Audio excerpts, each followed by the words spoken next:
Good morning, ladies and gentlemen. We are transmitting from Mexico City.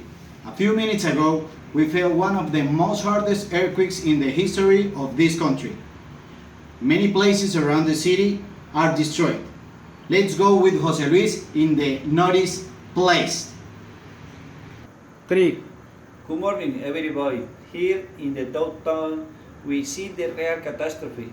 Many buildings are partially destroyed, and some others just less rains.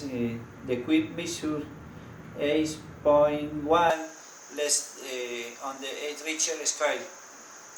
Less than about one of the victims. Excuse me, sir. What's your? My name is Raúl Velasco. Please tell us, Mr. Velasco, what happened today? Well, I was sitting on the toilet. It was 7:20 a.m.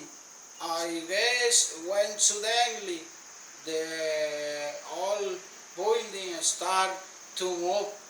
I was so afraid.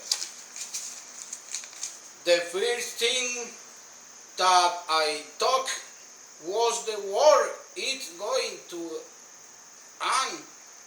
I put on my clothes and run out city. But this wall fall apart. I crossed me. I am so happy to be with like 10 to God. Ay, my God, ay, my God.